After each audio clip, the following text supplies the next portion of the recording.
ஒரு நாட்டின் அரசன் தன் மனைவியின் மீது உயிரை வைத்திருந்தான். தன் மனைவியிடம் கண்மூடித்தனமான அன்பை வைத்திருந்ததால் தன் மனைவி எதை செய்ய சொன்னாலும் அதில் உள்ள நியாயம் தர்மங்களை பார்க்காமல் தன் மனைவியின் கோரிக்கைதான் முக்கியம் என்று எதையும் செய்துவிடுவான். ஒரு முறை தன் தோழிகளிடம் மகாராணி அந்தப்புரத்தில் விளையாடி கொண்டிருக்க அப்போது அந்த வழியாக வந்த பறவை ஒன்று மகாராணியின் தலையை கொத்திவிட்டு சென்றது. வலி தாங்க முடியாமல் மகாராணி அலறிக்கொண்டே கீழே அமர்ந்தாள். அதை கவனித்த அரண்மனை தோழிகள் மகாராணியை பார்த்து சிரிக்க மகாராணிக்கோ கோபம் தலைக்கேறியது.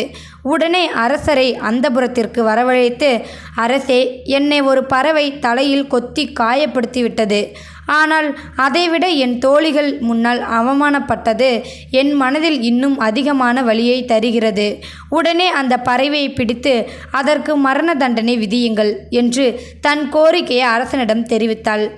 மகாராணியே, 5 அறிவு ஜீவன், தெரியாமல் செய்த தவறுக்கு ஏன் இவ்வளவு கோபம்? இந்த முறை அதை மன்னித்து விடலாமே என்று அரசன் கூற, இல்லை இல்லை, மன்னிப்பதற்கான வாய்ப்பே இல்லை. அதை கொன்றால் மட்டுமே என் மனம் அமைதி அடையும் என்று மகாராணி பிடிவாதமாக இருந்தாள். இனி பேசுவதில் பயனில்லை என்பதை புரிந்து கொண்ட அரசன், சரி, உங்களை எந்த பறவை காயப்படுத்தியது என்று கேட்க, இருள் சூழ்ந்த நேரம் என்பதால் சரியாக கவனிக்க முடியவில்லை என்று மகாராணி கூறினாள். இப்படி கூறினால் எப்படி?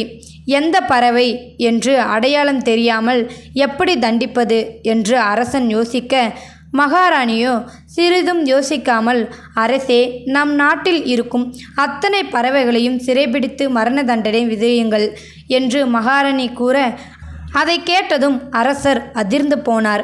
ஒரு பறவை செய்த தவறுக்கு நாட்டில் உள்ள அத்தனை பறவைகளையும் அழிப்பதா? இது மூர்க்கத்தனமான செயல் என்று அரசன் வாதிட்டான்.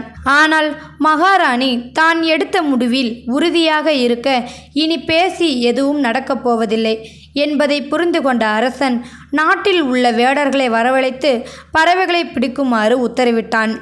1 வார காலமாக வேடர்கள் நாட்டில் இருந்த 3/4வாசி பறவைகளை பிடித்து சிறையில் இன்னும் ஓரிரு நாட்களில் அத்தனை பறவைகளையும் பிடித்துவிடலாம்.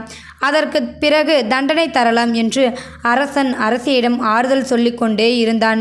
வேடர்களுக்கு பிடிபடாமல் கருடனின் பாதுகாப்பில் இருந்த சில பறவைகளும் தாங்களும் இனி சில நாட்களில் பிடிபட்டு விடுவோம், அதற்குள் ஏதேனும் செய்து எங்களை காப்பாற்று என்று கருடனின் தங்கள் கோரிக்கைகளை முன்வைத்தன.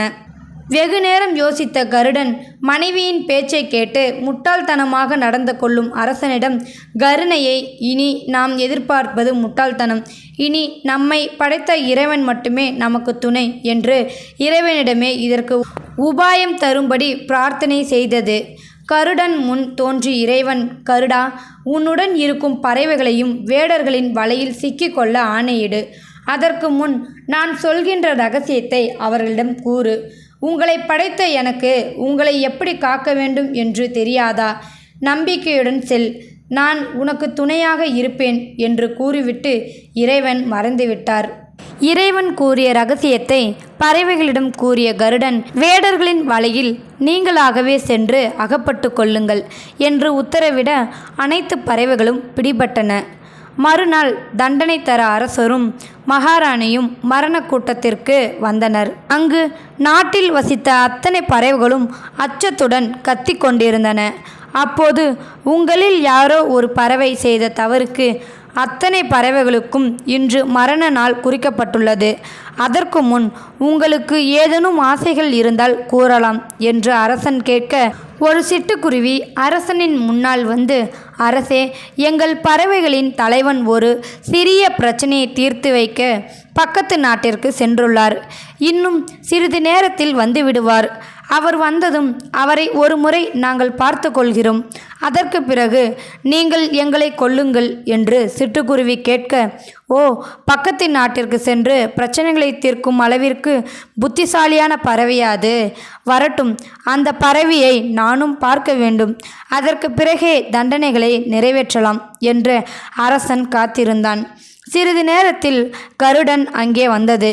அதை பார்த்ததும் அரசன் அந்த பறவையிடம், ஓ, தாங்கள்தான் பக்கத்து நாட்டு பிரச்சனைகளை தீர்க்கும் புத்திசாலியோ? அப்படி அவர்களுக்கு என்ன பிரச்சனை? அதை நீ எப்படி தீர்த்தாய் என்று அரசன் கேட்க, அரசே, நாட்டில் எண்ணிக்கையில் ஆண்கள் அதிகமா பெண்கள் அதிகமா என்று பக்கத்து நாட்டு அரசர் கேட்டார். அதற்கு சரியான பதிலை கூறினேன். என்னை பாராட்டினார் என்று கருடன் கூற, இந்த கேள்விக்கு சிறு குழந்தை கூட பதில் தருமே. எனக்கு தெரிந்தவரை அந்த நாட்டின் கணக்கெடுப்பின்படி ஆண்கள்தான் அதிகம். நீயும் அதைத்தானே கூறினாய் என்று கேட்க, இல்லை அரசே, பெண்கள்தான் அதிகம் என்று கூறினேன். அதற்கான விளக்கத்தையும் தந்தேன் என்று கருடன் கூற, அப்படி என்ன விளக்கத்தை தந்தாய் என்று அரசர் ஆர்வமாக கேட்டார். பக்கத்து நாட்டில் இராணுவத்தில் சேர எந்த ஆண்மகனும் முன்வருவதில்லையாம். விசாரித்து பார்த்ததில் அவர்கள் வீட்டில் இருக்கும் தாய், மனைவி, சகோதரி என்று பெண்களின் பேச்சை கேட்டுக்கொண்டு நாட்டின் பாதுகாப்பை பற்றி கவலைப்படாமல் இருந்துள்ளனர். ஒரு குறிப்பிட்ட வயதிற்கு வந்த பிறகும் தன் புத்தியை பயன்படுத்தாமல் பெண்கள் கூறும் விஷயங்களில் உள்ள நன்மை தீமைகளை தெரிந்து கொள்ளாமல் அப்படியே அதை ஏற்றுக்கொள்பவன் பிறப்பால் ஆணாக இருந்தாலும் எண்ணிக்கையில் பெண் வரிசையில்தான் வருவான் அல்லவா? அதனால்தான் அப்படி கூறினேன் என்று கருடன் கூறி முடிக்க, அரசனோ தன்னை யாரோ சவுக்கால் அடித்தது போல் உணர்ந்தான். அப்படியே ஏற்றுக்கொண்டு, அதே தவறைதானே நானும் இப்போது செய்து கொண்டிருக்கிறேன்.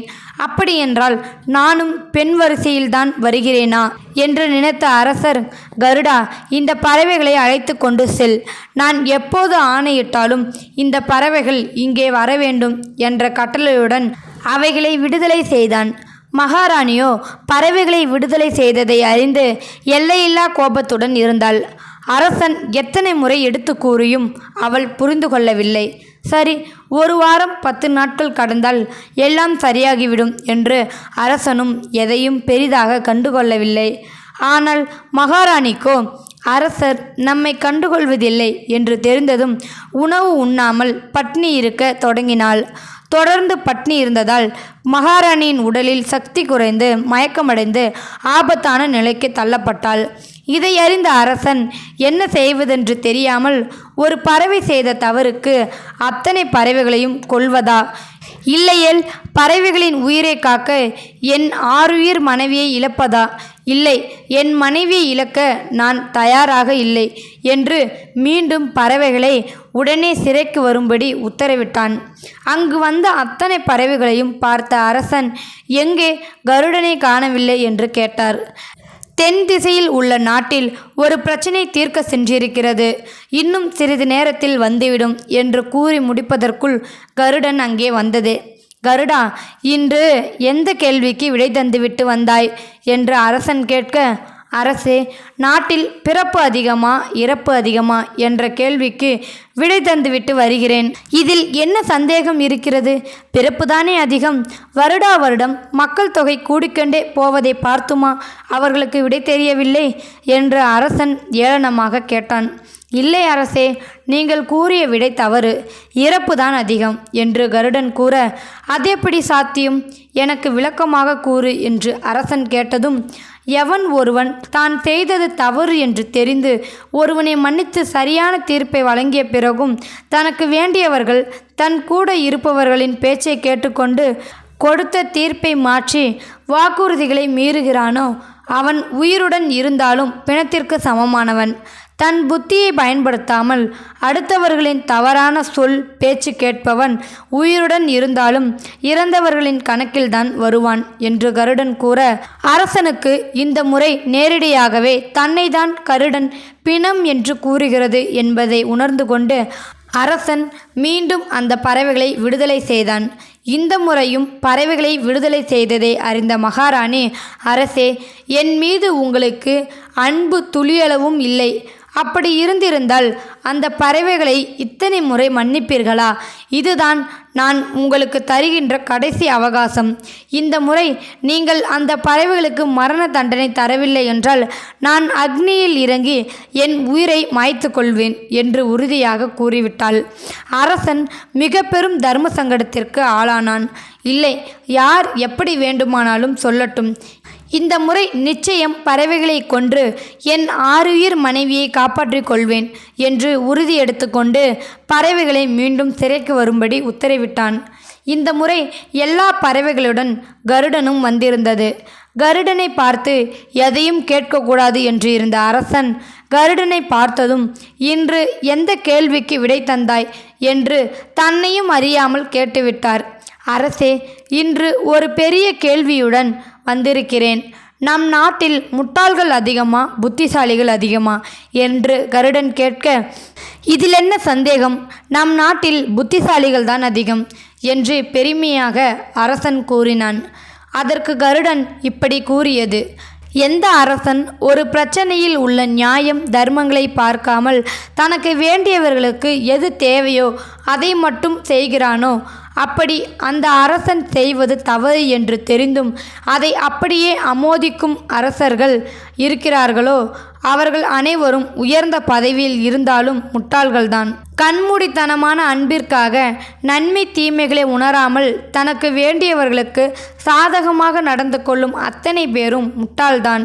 இப்போது கூறுங்கள், நம் நாட்டில் புத்திசாலிகள் அதிகமா முட்டாள்கள் அதிகமா என்று கேட்க மன்னன் தலைகுனிந்து நின்றான்.